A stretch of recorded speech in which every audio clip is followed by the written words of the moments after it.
Hello, ladies and gentlemen. Welcome to a BlazeCasting presentation, bringing you a game between Navi and DK as part of the International Winners Bracket. Hi and good day everyone, I am Astarwulf and I'll be co-casting with Blaze today. It looks like we have an Invoker and a Pudge ban. You know, some serious respect going out to Dendi or Navi there with the Pudge. As I recall, they won quite a few games in the group stages just with that Pudge alone. Yeah, Dendi definitely loves to pick up the Pudge, especially for land-based settings where there's no ping at all. Just throw it out there and it's really easy to connect, and he's been dominating in the middle lane, especially in the group stages, so they just don't want to deal with that, want to take it off the board and not have to worry about it. Along with that, since it's interesting because the Radiant actually have first pick, they're actually bounding out the Naga Siren for themselves. Generally speaking, that goes to the second pick type hero, but Puppy not really too afraid of the Naga Siren from what I've heard, so they're going to make sure it's taken off the board since they don't expect him to be banning it. So the Naga Siren does get banned out, as well as that Invoker, a very powerful solo mid hero with the potential to spell spam with all of his different elements there, Quads, Wex, or Exhort.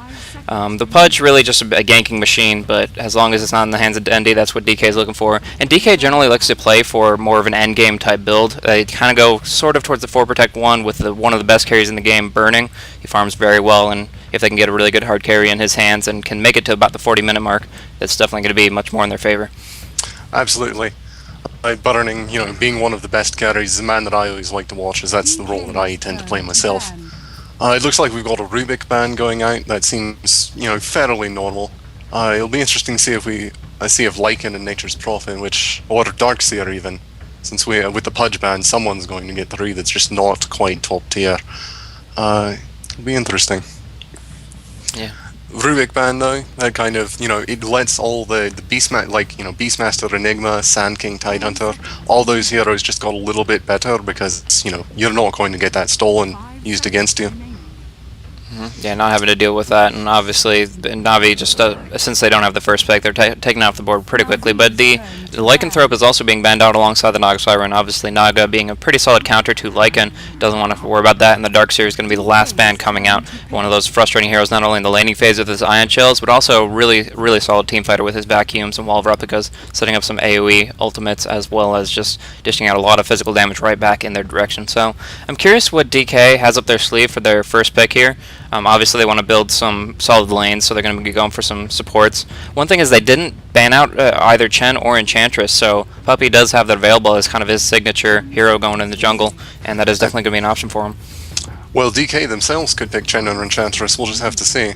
I think that you're right though, DK definitely wants to have very strong lanes, because that's, you know, the key point of their strategy is making sure that Burning can farm, and if they just get suckered into a kill lane or something, then it's going to be bad for them. And there's the Chen. I wonder if Puppy's going to go ahead and pick up the Enchantress to try and you know, contest that. I think it's most logical. I think Puppy's very confident in his skill with Enchantress, and kind of those two heroes going back and forth. It's a little tug of war between the creeps, covering up the neutrals and being able to possess them. And if he can micro a little bit better than Chen and kind of stay on top of it, Enchantress does have a lower cooldown on Enchant and can really thwart everything that Chen has going on. Whether or not that means they're going to go for an aggressive tri-lane to kind of counteract that Chen, or if they're just going to go safe and play the standard 3-1-1, we'll have to see. But right now, yeah, the Chen has been picked up, and I'm trying to remember who is going to play that, maybe Super, but not too big of a deal. And yeah, I'm not too well versed in the DK's roles as well, but I think that is one thing that Navi likes to count on a bit, is that they're all very individually skilled players. So if they pick up Enchantress, then I think they would trust that they might be able to out-micro the Chen in that kind of a creep war. Definitely.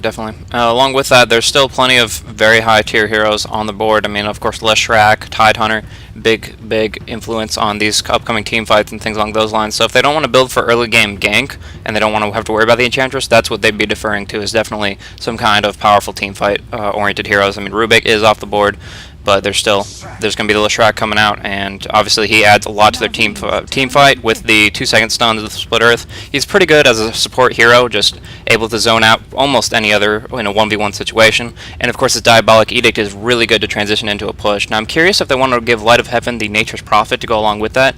Leshrac and Nature's Prophet kind of going an extremely powerful push combination, but they're going to actually go with the Tidehunter and go with that powerful team fight. So the Ravage obviously adding a lot with their AoE, and they're just kind of building up for not only their lanes but their team fight to follow.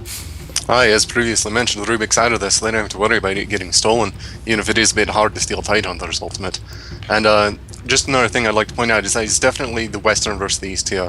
Leshrac is just a huge pickup in the Western scene, whereas Chen has, he's been a very, very stable pick. Even if it goes into the late game, the heal, you can burst heal and just keep the teamfight alive, kind of counteracting the Tidehunter ultimate to an extent. And we'll have to see what DK wants to pick up here. I wonder if they're going to try and get their hard carry for burning here in the first phase, or if they're going to wait till the last T picks.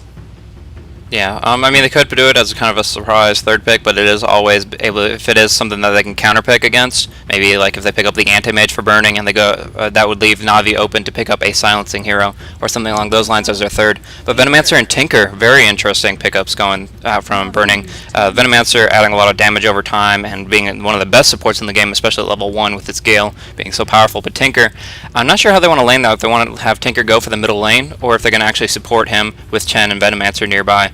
It's interesting, obviously with him getting the boost of travels, he adds up and has a lot of potential. But the anti-mage is actually picked up by Navi. That's an interesting pick. Right, yeah. I was about to say that if they were going to third pick the hard carry for burning, it would have to be something like anti-mage or morphling, one of those really high tier carries that might be banned out in the second stage. But Navi going for anti-mage, it's definitely one of the heroes that I see Horst playing fair bit. Yeah, both can do pretty well with the anti-mage, and thinking about just the aspect of his spell shield, not really wanting to go BKB against this lineup, generally speaking, until Tinker picks up that Scythe of Ice. Anti-mage can just really get a point or two in the spell shield, then max it out later on, and with that absorb a lot of the damage that Venomancer and Tinker can put out. So I guess it's a pretty solid carry, but you do have to watch that laser blind, how it interacts with you stopping your auto attacks there. He can manta out of it once he picks up that item, but until that point in time, he really needs to worry about his early game farm and making sure he can really maintain in the early stages. But the bans are coming on through, and interesting, another ban for a Dendi hero. Puck getting banned out, and a little bit of respect to Dendi, as they haven't picked up the solo mid yet. I always love respect to Dendi from the Eastern teams, especially in this tournament. One thing, I don't think Havorst...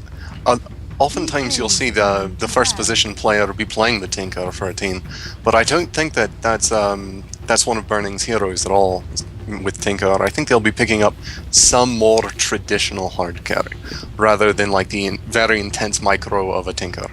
Absolutely, and I think Navi sees that coming. Ban out the Morphling. They obviously don't want Morphling to go up against the Anti-Mage, the Replicant, having a lot of problems, and they kind of balance out each other and counteract each other, but being one of the most slippery hard carries in the game, very trying to think of what I'm saying. Escape, they have a very good escape mechanism, so it's very hard to lock down.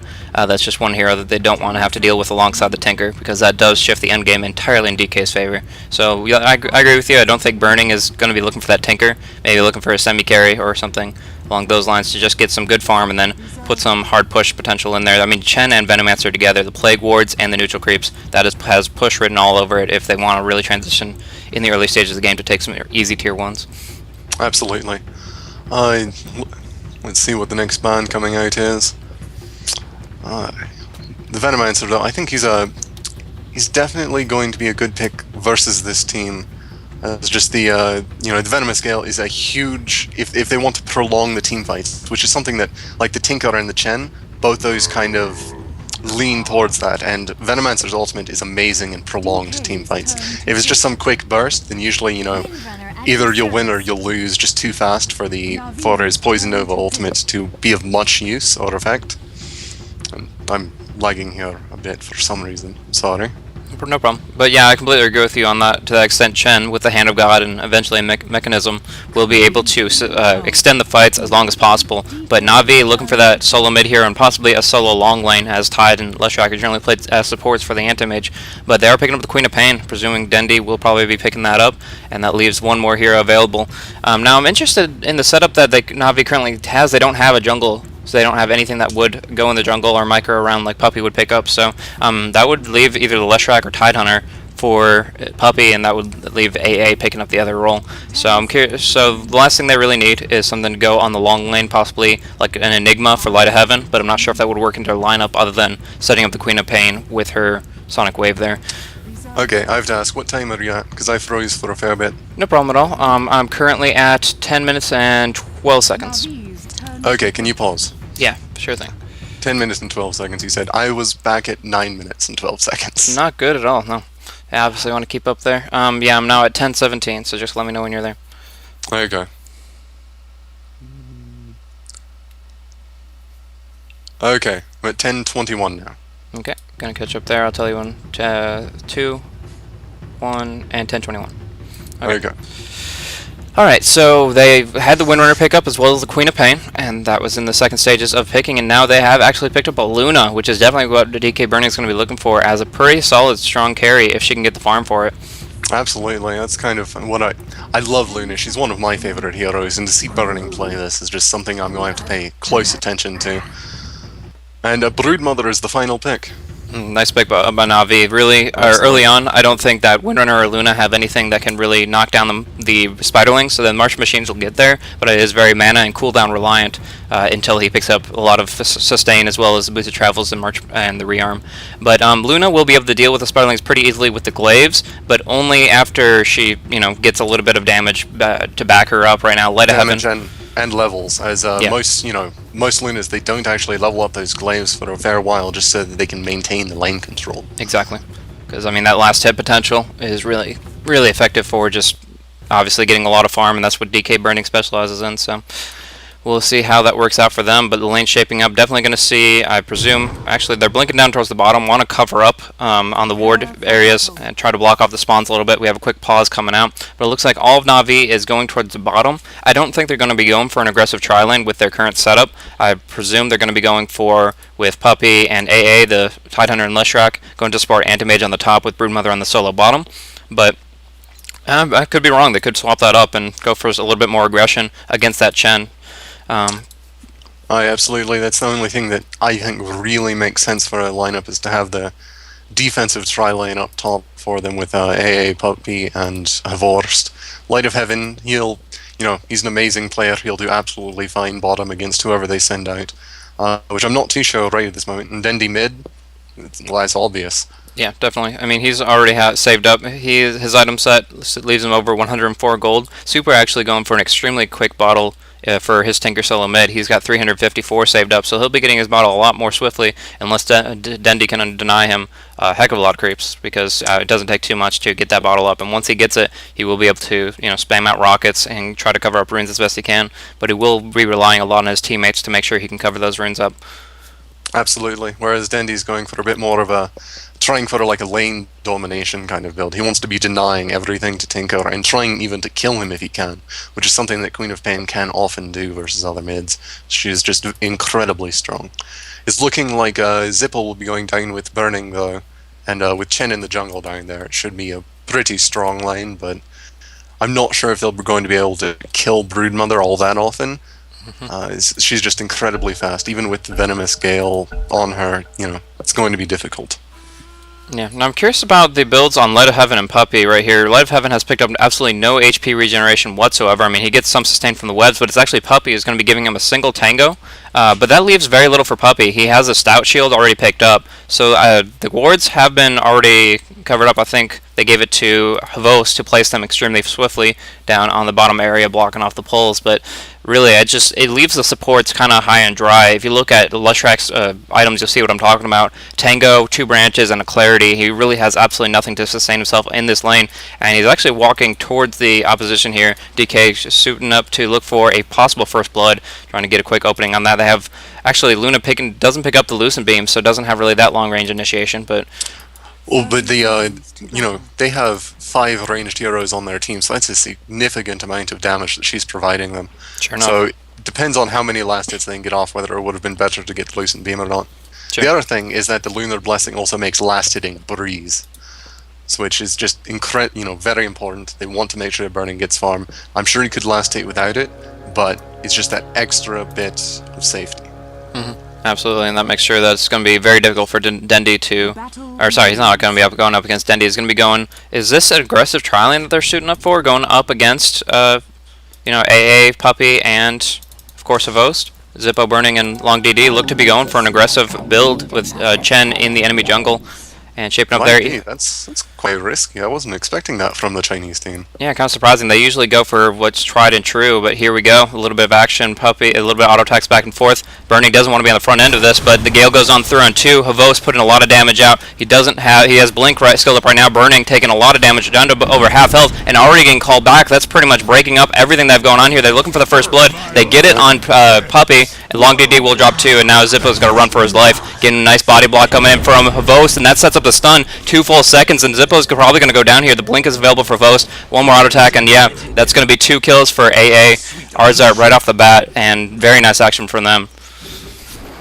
Wow, that was just, it's not what you really expect from the Chinese teams. It's more something you see from like Mao's or something. Yeah, I've seen something just incredibly aggressive. I've seen Quantic do some extremely aggressive tri-lanes involving Chen too, but here comes the Edict even, and a little bit more damage going into Burning. I mean, the creeps are tanking up a little bit, but he's already dropped down on very low life. One more auto attack, and Havos will bring him down. No support right now. Long DD taking a long time to get back to lane, and Burning a little bit overextended in that respect. That's not how DK wants to start the game. They want to make sure that Burning just has absolute free farm. It's really questionable, their decision here, but we'll have to see how it plays out. I'm sure that they have a plan. Just doesn't seem to be going quite their way yet. Yeah. The Chen Long DD picking up a Satyr Hellcaller from the enemy jungle. It adds a little bit of long-range harass, maybe taking off the clarity of AA. Does not manage to, but it's just Shockwave. We'll send on through and do a little bit of damage here and there. Meantime, in middle lane, Dendi putting a lot of damage into Super, slows him down a little bit, and yeah, they're just kind of back and forth. It just always makes trades versus Queen of Pain just so unfavorable. She can get so many auto attacks on you with the slow, and the skill itself does a fair bit of damage. And one thing to note is that Light of Heaven, I'm sure, is just having the time of his life, having a 1v1 instead of a 1v3 like he was probably expecting. Yeah, he's got to be happy about that. And it looks... Alright, okay, he's not going to be able to kill Windrunner there.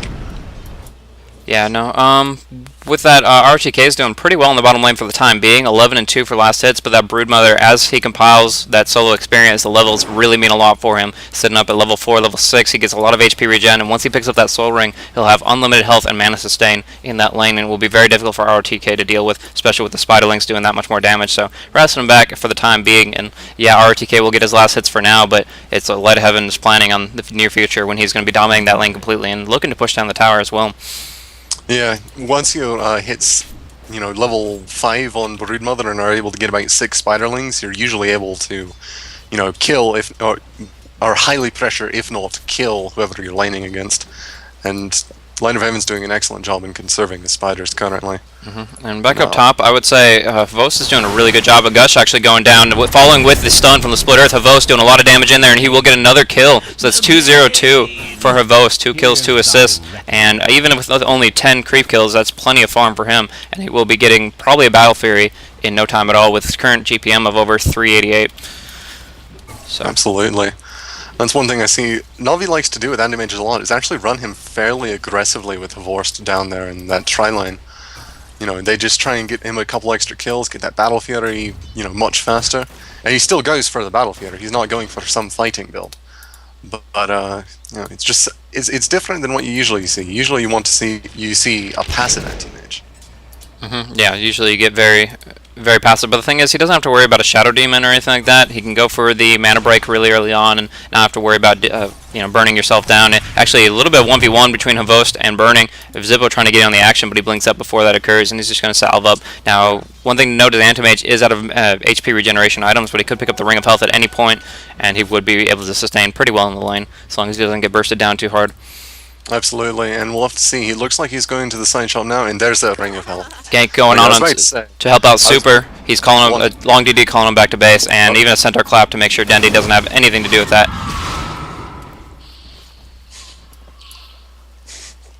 That was a bit close there right at the very end.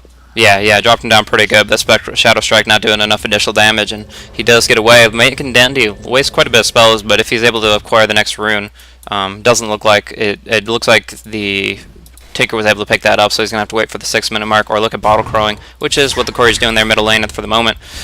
And in the meantime, just a little bit of trade back and forth. Looks like he's in trouble right Oh yeah, he just got stomped up by the Centaur. Oh yeah. Looks like Burning coming in, an easy kill. So these tri-lanes are going a bit back and forth, but Vorst 2 kills. I'd say that Navi's probably in the advantage currently. Yeah, absolutely. As well as, if you look at the last hits, actually, Luna's only got 9 creep kills. Not good at all. Now action on Zippo. He's getting slowed up, stunned up, and he's going to drop down to Leshrac. I think you are a little bit behind me, so I'm currently sitting at 530. It just hit that. So if you want to speed up a little bit, that's cool too. Okay. Alright, so, but other than that, Dendi a little bit worse for health and mana with his bottle not available, but he's confident he'll get it back in no time at all. The courier does bring that back, trades a little bit of hits, and actually even goes aggressively with a rank 2 Scream, putting a little bit of damage back in on him, but, you know, Just take a lot of hits from that March of the Machines, though. Just kind of got called up right after he blinked. Bit of bad timing there. Yeah, definitely. So, Puppy not doing nearly as good as he'd like to as a sport, but I mean, with the Stout Shield, he's able to tank up quite a bit, and currently, even though he's sitting at 0, 2, and 4, those assists mean everything in the world for the early stages of Na'Vi, trying to set up for the, you know, move transition to the mid game and get there, carry as much farm as possible, so he can make an impact. Absolutely, and I'm not really sure who late game between Luna and Antimage is really going to have this. Depends a lot on their builds, but I'll miss that up top. yeah, Combination between Havost and AA, just not even needing the Tidehunter there, burning all by himself. The support have been running around a lot. Long DD transitioning back to his safe jungle here, and Zippo just roaming for the time being, possibly looking for a gank on Dendi, but that's not going to happen, especially with his blink on such a short cooldown, having that option available. So Havost and Arzart taking advantage of Burning's overextension and being able to bring him down. Along with that Light of Heaven, his experience per minute is over 400 now. He's definitely topping out the charts by far, and now he's going to be able to zone out Windrunner more and more as this goes along, with actually taking a point in Insatiable Hunger, so he can go toe-to-toe with Windrunner, assuming her Windrun is on cooldown. I just think that's more actually for if he gets ganked, because kind of banking on being able to melee a Windrunner isn't always the best idea. Yeah, that makes more sense too, definitely. One thing to note is that the 3 core heroes for Na'Vi and Broodmother, Queen of Pain, and Antimage are all incredibly elusive with escaping and blinks. So it's going to be hard for them to really put a stop to those. Leshrac and Tidehunter, sure, they're going to be a bit easier to pick off, but they're not as important, to be quite fair. Yeah, I mean, they're sitting right now, AA and Puppy both sitting at level 3. Oh, wow, I just looked at Luna's level. Burning is sitting at level 3 right now. He's almost towards level 4, but that's not where he wants to be, up against a level 7 Antimage. Oh my gosh. Aye. And Havor's farm is just doing incredibly well. He's got that Porterman shield and a Ring of Health, so he's able to just, you know, keep the creep wave right in front of his tower so it doesn't push back into her, so that she gets experience. And Arzart is, you know, pulling, making sure the lane's even more in their favor. Absolutely. And so Havos will be getting a very, very swift Battle Fury in my mind, and with that we'll be able to flash farm the creep waves extremely swiftly. Actually back on bottom, Light of Heaven poking at ROTK, putting a lot of damage into him. Dendi looking to go aggressively. A blink and a scream might be all that's required. Actually just popping off the ultimate, wings it, does not actually manage it, but the rank 3 scream is going to be sufficient. So he does drop down, but wasting the Sonic Wave in the process. Not exactly what they were looking for there, but, you know, kill's a kill. Yeah, absolutely. It's a bit odd that he did that, but, you know, 2 chances instead of just 1. So, works. Sure enough. I think they're fairly confident right now in the fact that bottom lane is definitely going exactly as they intended to. Light of Heaven now hidden up at level 8, regenerating plenty from the webs, and now putting a lot of damage pressure soon to be on the tower, with the Spiderlings getting spawned up and going to be immediately transitioning in. The Fortify is still available for Radiant, so they can buy some time if they want to hold on to this tier 1 for a while, but with the Light of Heaven being this farmed at this stage in the game, it's definitely going to fall eventually. Yeah, Fortify does pop. Yeah, absolutely. The Chen's really spending a lot of time just kind of sitting around in the top jungle looking for an opening, but there hasn't really been too many for him up there, sitting with his troll. Yeah, I mean, just Antimage with a rank 4 blink, it's really hard to lock him down no matter what you do. Even with the Troll Warlord, you have to put a lot of damage into him, and he has almost a full magic stick, so it's going to be almost impossible to lock him down with only 2. Actually missed the gank on Tinker onto Tidehunter. They did lock him down. They had the Troll Warlord from Long DD, and yeah, they were able to with Super, just do just enough damage. I think Puppy was trying to ward a little bit aggressively. Has plenty available on him. I think Puppy did get the ward off successfully, because their ancient stack is going to be blocked here, which it looks like Chen just tried to pull for Tinker. It's a bit disappointing for him. How's his farm doing? Not the best. It could be He's almost got his boots of travel, but they're going to be just a little bit late for a pro player. Yeah, going in 10 minutes in. He's got 30 last hits, and with Tinker having such a low base attack damage as well as a very long projectile speed, or very slow projectile speed. And versus Queen of Pain. Yeah, it's really hard for him to do anything in the lane. So 30 last hits isn't the worst thing in the world, but it is delaying his potential to have that global presence, jump all over the map, and get the March machines going. In the meantime, Luna still sitting at level 4, doesn't even have treads yet. Has the and it looks like Dendy's going in on. Or never mind. Haste Drain just walks away. Yep. So the tier 1 actually doing a lot of damage to Long DD. That Scream taking off almost half his life. Rank 4 Scream doing a decent chunk of damage to Long DD's low life. The Gale does go off on Dendy. He blinks away up into the river, and he will be safe for the time being. So yeah, a little just poke back of one another, trying to put a little damage pressure and force them off the lane as best they can. But Light Heaven transitioned into the jungle, and that's going to increase his farm extensively, as well as Havo still having that free lane up top. So they have gotten a couple of easy pickoffs. Killing the Tidehunter a couple times has been really nice and effective for DK. But right now with that ward onto the Ancients, they haven't been able to stack them up for Tinker and his March of the Machines. And Burning, of course, doing very, very poorly in farm compared to where he usually is at, which is like 3 times this CS, if not more. He's sitting currently at 25 and 11, and yeah, not enjoying himself. Avorus is more than doubling this farm, which is just... It's not good when an anti-mage is out farming you. It's not ever good. And so right now the net worth graph, you're looking at 3 of Navi's team members up on the top of it, and AA actually not even far behind. For a support Leshrac, he's actually doing decently with 1,700, but Tinker has picked up that Boots of Travels, which shoots him right back up top, 34,500 net worth now. But he's doing okay, and that Boots of Travels should have a major shift in how he will be able to fight and be mobile on the map. Right, absolutely. And it should be able to help keep them, keep Broodmother under control, primarily. Just to be able for him to teleport down there whenever is needed. They don't have to commit as many heroes to... Look at Dendy going invisible right in behind enemy lines. Wants to go aggressive. Can even go for the courier here. Easy pickoff right here. He can blink in on it if he needs to. Doesn't need to. And is able to bring it down. That's a lot of gold for Navi right now. now. A couple of kills worth of gold, in fact. Absolutely. Looking at the gold graph right here and just seeing the impact of that, it's very linear. They're going right in that direction. What's going on here with Dendy? He is trying to get RTK trying to pick him off, but it doesn't look like it's going to happen. Burning doing a nice move to head him off, but it looks like Dendy will escape with that rank 2 blink. There's no way to lock him down for the time being.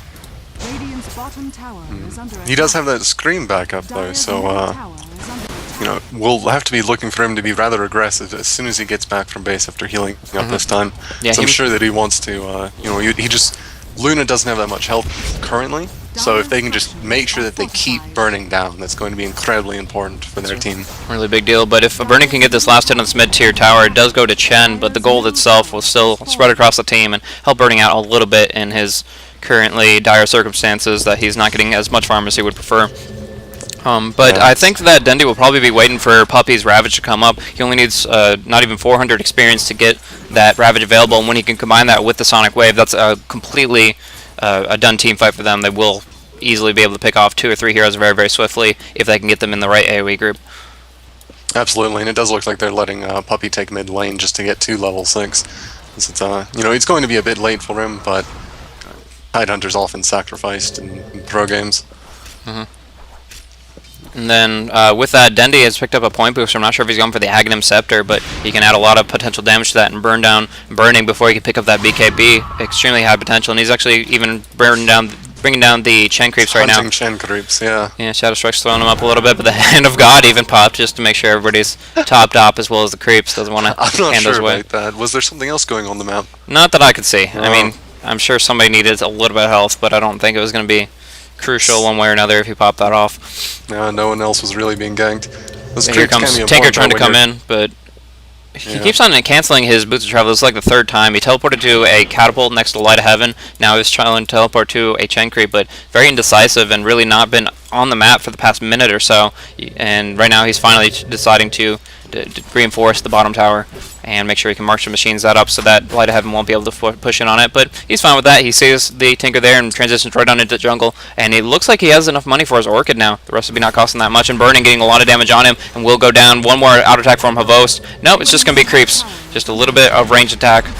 And he's going to have to fall back now. Vost, nice blink, dodging out RTK. He could have gotten shackled there, but he's all set now. Long DD is on him, though. Nice shackle, really long-range latch. The Ravage goes on out, doesn't hit a long DD. Vost wants to go aggressive, pops the ultimate on Zippo. Needs one more auto attack, but it's just going to blink away. Needs to be safe. Dendi finishing off Zippo, and it sends off the Sonic Wave on through. Now just bringing down another, and looking for Super. There's a lot of Merchant Machines in the action, but the Scream's going to finish it. Havost staying alive, and only Puppey taking a fall. That's Dendi with 3 kills out of that, and 4 for 1. In favor of Na'Vi, sending them 13-5 right now. That's big.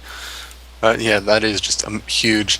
And one thing I did notice is that it looked like Kavorst was thinking about using his ult under the tower when they were first going after Luna, but then he animation cancelled it wisely because that really changed that fight that happened shortly after. If he had not had that, I think that would have gone very badly for them. Yeah, I mean, Venomancer doesn't have the largest mana pool, but just being able to burst him down that much made sure that Dendi immediately picked him off and moved on to get a really nice ultimate on too. And that just set up kill after kill after kill for him. And he's actually going for a Bloodstone as far as I can tell with the, he has the Void Stone, has a point booster, and that's all shaping up to be the item of choice. If he can get those stacks going, can benefit him quite a bit. And he's actually looking to gank on Burning. Rank 2 Shadow Strike can slow him down for a while. The Eclipse is available, but he's just going to try to TP out. Obviously, Dendi having no stuns available. Going to be safe for Burning for the time being. Wise choice there. Always got to think of when you can just TP away from a gank. Now, this is an interesting pickup. Zippo has acquired a Gem of True Sight. Obviously good for dewarding as well as ganking on Light of Heaven, but if he gets picked off, that's 700 gold down the drain. And with his net worth sitting at only 1,800, he really can't afford that right now. If Zippo does die in the next team fight with that item on him, it will cost them quite a bit, that's for sure. Yeah, absolutely. It's a bit of a risk, but they're a bit behind now. I think it's okay for them to be taking risks to try and catch up, make sure that the map's dewarded, make sure that they have the vision and that Na'Vi does not. Absolutely. So they can safely farm. And one thing I'd like to note is that Broodmother is really controlling a lot of the enemy's jungle, which is making it hard for Chen to recuperate creeps. And so I think that might have been why he was a bit almost desperate to try and keep his alive earlier. Because it's just he's only got the one large camp really to take them from. Absolutely, absolutely. So yeah, a lot of pressure coming out from Light of Heaven. He did take down the tier 2 tower on bottom earlier. That's given a lot of gold in their favor. Even harassing down with spawn spiralings. Of course, he has practically unlimited mana. Now with this Orchid up and available, he's a ganking machine. Can assassinate, get that 25% damage amplification, and is obviously they're not going to be able to spellcast during that time period. Actually, if he can get that off on Zippo, Zippo will obviously be losing that gem and be very unhappy about it. Of course, the Courier is kind of sitting here, not sure what he's doing, but that gem is his one defense against that. He should be able to see it coming and try and Gale and run away as fast as he can. That's the idea, definitely. And the Gale kind of counteracts the web bonus movement speed for the first couple of seconds, but after it does taper off pretty quickly, and it has its limitations to kite him around. But as long as the Light of Heaven isn't getting completely free auto attacks on him, it should be enough for Venomancer to get away. The question is, if the Orchid goes off before the Gale, then I think it'll be in a much more dire circumstance. But that's all. Theory crafting right now. Havos looking for that Manta style, has the ultimate orb already in the Battle Fury, of course, so that's going to be plenty of farm for him, sitting at over 9,400 net worth, almost about to hit that 10k mark, and with that he's sitting very happily at 127 CS and a 307. Beautiful score for an Anti-Mage. Of course, you'd like to steal the kills a little bit more often, but assists are plenty of gold too, and that's really what he wants to be looking for. But in the meantime, DK looking to change the status quo, wants to put pressure on this tier 1 top tower. They can put him down the Plague Wards. Do they have, yeah, they have Basilius on Luna, and Burning contributing that aura to the team, and looks like they'll be able to pressure it. But that's where Chen's creeps are. Okay, I was wondering why they weren't there at the tower. One of them gets picked off there as they brought Puppey coming in. The ultimate is available. He pops it off. Only hitting Burning, but he's going to drop down very, very swiftly. Dendi trying to stand on top of him and screaming to finish him off, putting a little bit of damage on RTK. Everybody else is falling back. Dendi a little bit overextended. Can he survive? No, he cannot. Puppey is going to fall too. Trying to bring down RTK in the process, but he has enough mana. Havos not checking the mana bar first, and he whiffs his Mana Void, not being very effective there. So that was a really good team fight. Avorce does manage to get out though, so that is one thing for them there. Their carry did not die and still hasn't died at all. Yeah, if the Shackle had latched, he would have been completely knocked out, but he is still sitting with his 307, happy for it, but that is still 2 for 1, bringing down the highest actually not the highest tier level. I was going to say Queen of Pain. It's assuming the solo mid, but it's actually Havos that is sitting at level 14. So, but anyways, killing their solo mid as well as forcing the Ravage and taking a tier 1. That's a really big team fight for DK. It's something they really need to keep on going if they're going to stay in this game. Absolutely. And, they are very behind in towers, DK, but I think they have a pretty good turtle lineup with Tinker and Windrunner there, especially. Not to mention, also Venomancer, let's not forget about him. But they should be able to stall the game out at the very least to try and get burning his farm. But all the same, it's 14-7. This is a massive advantage for Na'Vi right here. I mean, the reason that they're, even with that tower takedown, they're still winning on towers, winning on kills, and winning on, for their carries at the very least, winning on creep score. So you can see the gold graph is such. I didn't check that kill for Havos. Actually, is that a solo kill? Just finding the Tinker out while he was farming, possibly stopping his Boots of Travels with the Mana Void and able to finish him off no problem, even despite that Force Staff.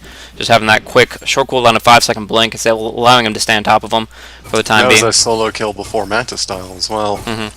That's a really big deal, and if you have your carry can walk up to your enemy carry and just burn him down before he can even get away, as long as he has his ultimate available, it's going to be a big deal for Havost. And of course, the Mana Void only being out 70-second cooldown, he can do that repeatedly if Tinker continues to be over-aggressive. Super farming up, just trying to get as much as he can on the other lanes, pushing him out a little bit. But right now, they have already lost a tier 3 tower on bottom lane. They're plague warding it up to try to sustain it. Down with the double damage on Vorst. Wow, they're putting pressure out everywhere. The racks are being hit by the spiderlings right now. They're trying to defend it as best they can. The racks are dropping down to 600 HP, but in the meantime, this, like you said, the double damage Havos is going to bring down this Roshan extremely quickly, pick up the Aegis of the Immortal, and it's going to be so hard to bring down Anti-Mage right here. He's got his Mantis style, as far as I can tell, maybe a little bit, like maybe 100 gold on to finish it out. 300 gold off, I'd say. So he's about to pick that up, and with the Aegis of the Immortal, it's just going to be so hard to bring him down with the Mantis style, offering a lot of defensive properties as well.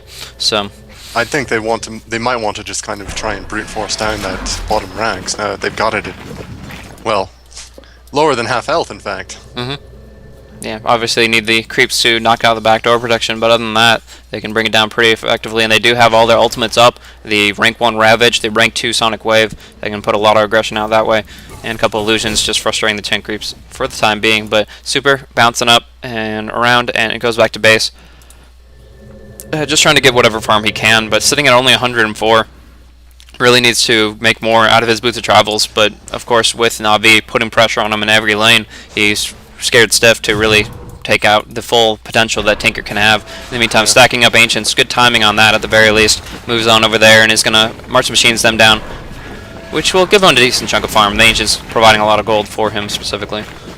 That is, I think, their most key hero to get farm on right now, actually, is that Tinker, even more so than Burning. If they can get a Sheep Stick, they'll be able to control Anti-Mage.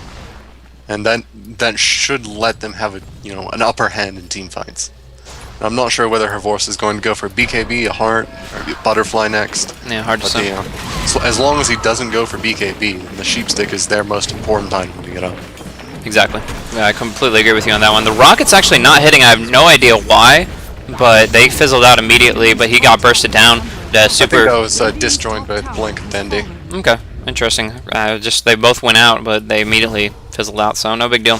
But yeah, obviously not a big deal. Super was taken down almost immediately thereafter, and he's just not able to turtle up on the tower. March of Machines spamming that up is probably the best counter push in the game, but unfortunately he's actually having to buy back here, and that's going to delay his Sheep Stick extremely swiftly. Now noting the Aghanim Scepter up on, he's actually going to just pop it on 2 creeps, and Hand of God does go out, so they kind of whiffed that extremely quickly, wasting that cooldown. They're probably going to have to fall back here, and of course with the Super back up, spamming up the March, there's no way they can push on these racks right here.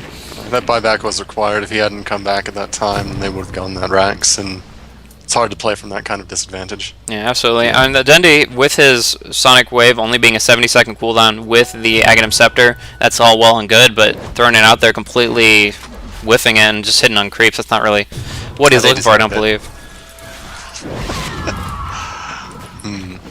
But even pro players make little mistakes there, and actually finding out Super, he was farming up on the Ancients in a position he shouldn't have been, tries to force staff away, but just finds himself trapped out, cornered in, and drops down. Havos on is that a killing spree, or? I can't see the record for it anymore, but he's 6-0-7.